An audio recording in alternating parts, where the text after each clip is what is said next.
For these two little plots right here, I've chosen to go with the Killer Food Plot seed this year. Read some reviews, talked to a few guys. They're doing some great things up there, and man, I tell you what, they're harvesting some big deer off of it too. Just check out one of their brochures. They're killing some hammers, some absolute giants. So I mean, just goes to put what it takes to grow a big deer. Got to have the nutrients, got the right nutrients. You got to have the right protein. And so what we're gonna do here, we've got the chicory, we've got the Cornish brassicas. You know, chicory, this little bag here is planted about 1 acre. And the other one's about a ½ acre. You know, I'm in Southern Illinois. Look at my time zones: April 1st, June 15th. You know, today's June 4th. Same on the turnips here. Here where I'm at, I usually don't try to plant my turnips. Usually about 3rd week of July is what they recommend, and I usually wait till, you know, August, September, depending on what kind of weather we have. We have a hot year or anything. The reason I'm planting this early because one, it calls for it, but it's also got your rape and kale in it, and so I'm gonna try that out and see how these turnips do planting this early. I've never really tried it this early. You know, here where I'm at, you know, South Central area, it's we may get a hard frost, you know, December, November, maybe. Our hard weather normally don't hit till into January, you know, February, and season's out. And when your purple top turnips for one, when you get that good hard frost, that's what makes them top sweet. That's what draws them deer in. I mean, they're gonna pull them bulbs up, eat them bulbs as they grow. You know, they get a little sweet though. They're the same way. They get sweeter as they get frost. But I'm gonna go ahead and throw these out. What it recommends, real kind of excited to see how this kale works. I never had planted kale. And of course we got the chicory, and I'm all about the chicory. Chicory's got this high tolerant for heat, you know, and right now we're north of 90 degrees here in Southern Illinois. So man, I'm excited about these Killer Food Plots. I'm ready to try this stuff out. I said the reviews are awesome. Talk to the guys that are using it. They're having great luck with it. I mean, anything I can do. A lot of guys ask, you know, what do you do for food plots? What do you do here? What do you do here? How do you handle things? It's just do something. If you're limited to what you got and you're hunting on a 12-acre piece, a 4-acre piece, and you got a little piece scratched up, just do something. I mean, it's like what their slogan is: you reap what you sow. It's so rewarding whenever you can do something and then harvest off of it.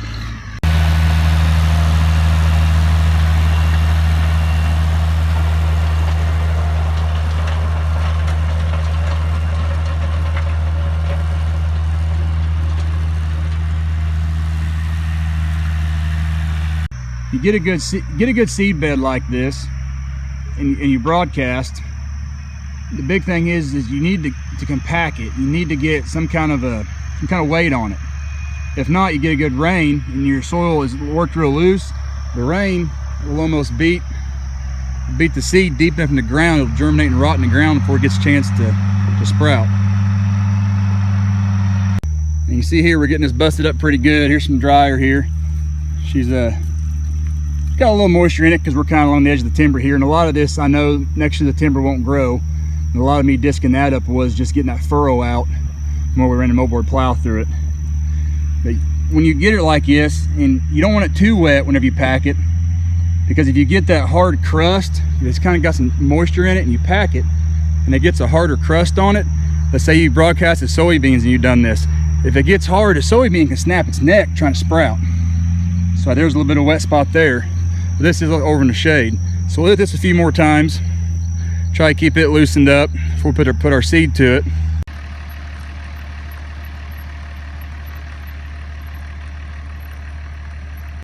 Another quick little tip here. Set up your hand spreader. Go ahead and close your gate. You don't want to pour all your seed in there and your gate be wide open and dump all your seed right here where you're standing. So go ahead and close your gate. Grab a couple pieces of seed there, throw in there, and that way you can kind of open your gate and gauge everything. You kind of get things set up to start spreading. You don't want to just nonchalantly dump all your seed in there and then stand up and it all falls to the ground. Just another little tip right there.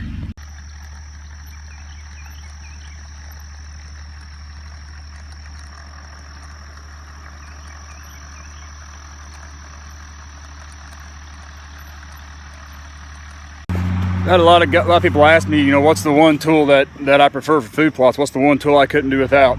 And it has to be that packer. Just that mulcher. You can scratch the dirt with a hair. You can scratch with your garden tiller. You can run a disc over it. You know, you could kill it with Roundup and burn it off, and then you could disc over it. You can do all that with basically just hand tools, what you got for small plots and secluded plots. But being able to pack this seed in and give it a good seed bed has made a world difference. It'll make a world difference in a lot of your plots. And also, as you see how it kind of rode in between the wheels and the packer, if you can do soybeans, wheat, oats, you can broadcast all them on. Soybeans are tough. Soybeans grow about anything. Soybeans will sprout on top of the ground. But if you can roll it in, pack it like that, give it a good seed bed, and with them wheels the way they're spaced, them cultipacker wheels, it almost rows them for you. So it'll clean your plot up, make it look nice, which granted your plot don't need to look like a fairway, but it makes you feel better when it does. Here the seed's been spread on, put on the hand seeder. We'll show you how to roll the seed in. See this cultivator here, we got the wheels on the ground, but the gains are not. We're not cultivating, we're not trying to pull it up, we're just rolling it in, putting a little compression on top of that seed. It's sometimes a good idea to have multiple plots in the same spot. Sometimes it's a good idea to have multiple plots in separate spots. And what you get by that is if you have all your plots in one spot, willing you have the ground to do it, what you get is your dominant does will come in and push these little does out and fight these other does off, and also run your younger bucks off because they're taking domain on that food, on that little clover plot, that little turnip plot. So it's better to have a few established plots elsewhere throughout the property. That way they can, this doe has rain on this one, and these group of does go over here, and they're staying on that one. If you follow that and look into the little research, you'll find out that quite a bit of that goes on actually. As you see the lines it's leaving between the wheels, it almost rows it for you. If there's any spots maybe I missed a little bit spreading it, got a little bare, it'll help carry it, help kind of spread it out a little bit and make a really clean plot. Works really well, and like I said, this is the one piece of equipment I couldn't do without this right here. I got these two plots here rolled in, so we moldboard plowed them, rolled everything over, disc all that fresh dirt up, left all that foliage nutrients underneath. Come in, just hand seeded it. Got some chicory, turnips, rape, kale, and then brought this cultipacker in here, and now we're giving that solid seed bed to it. I mean, it's simple if you got the equipment. If not, it is what it is. But you don't have to have the newest and the finest to have food plots. And you don't have to buy the best of the best. I mean, whatever fits you, whatever fits your need, whatever fits where you're at and where you're located. It don't take a lot. Just do something and just reap what you sow. Take the rewards from it.